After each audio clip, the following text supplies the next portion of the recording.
হঠাৎ করেই বুমরার একটি ভিডিও ছড়িয়ে পড়ছে আলোর গতিতে। কেন জানেন? বিধ্বংসী এই বুমরাকে এভাবে কেউ চিনত না কোনোদিন। এ এক অপরিচিত বুমরা, যেন এক ভারতীয় দার্শনিক কথা বলছেন আপনার সঙ্গে, যেন গীতার বাণী বলে যাচ্ছেন তিনি। শান্ত সমাহিত এই বোলারের মুখ থেকে বেরিয়ে আসছে জীবনের অমোঘ শিক্ষা, অমৃতবাণী। আমরা ভাবছি সাফল্যের সমুদ্রে ভাসছেন বুমরা, প্রশংসার পাহাড়ে চড়ে বসছেন তিনি, কিন্তু না, তিনি এক ঋষির মতোই শান্ত এবং উদাসীন।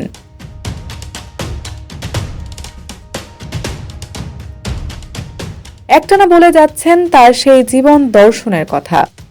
ভিডিওতে তাকে বলতে শোনা যাচ্ছে, আমার খেলা আর আমার পরিবার ছাড়া অন্য কিছু নিয়েই আমি মেতে উঠি না, কারণ ওগুলো আমার কাছে তেমন গুরুত্বপূর্ণ নয়। আজ আমাকে নিয়ে ধন্য ধন্য হচ্ছে বেশ ভালো কথা, কাল কিন্তু এগুলো থাকবে না আমার জীবনে। এ কারণে এগুলোকে ধর্তব্যের মতোই আনি না আমি। কারণটা কি জানেন? আমি যখন মাঠে নেমেছিলাম সেদিন আমাকে ঘিরে কেউ ছিল না, আমি একা, আমি আর আমার বল। সেই বলটা নিয়েই আমি আনন্দে মেতে উঠতাম। আজও বল হাতেই মেতে উঠি আমি, উপভোগ করি, খেলে যাই আপন আনন্দে। এর বাইরে জীবনে যদি কিছু যোগ হয় তাহলে ধরে নিন সেটা এক চিমটি লবণের মতো, যার ভূমিকা খাবারকে একটু সুস্বাদু করে তোলা, ব্যাস, আর অতিরিক্ত কিছু নয়। প্রচারের যে তীব্র আলো আমার ওপরে এসে পড়েছে সেটা একদিন নিঃশেষ হয়ে যাবে, আর আলো এসে পড়বে না। আমাকে নিয়ে যে আলোচনা প্রশংসা হচ্ছে সেগুলোও কিছুদিন পর আর থাকবে না।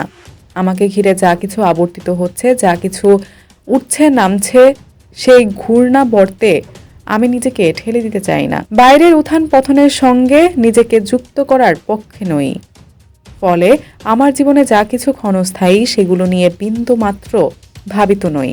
এসবের কোনো গুরুত্ব আমার কাছে নেই।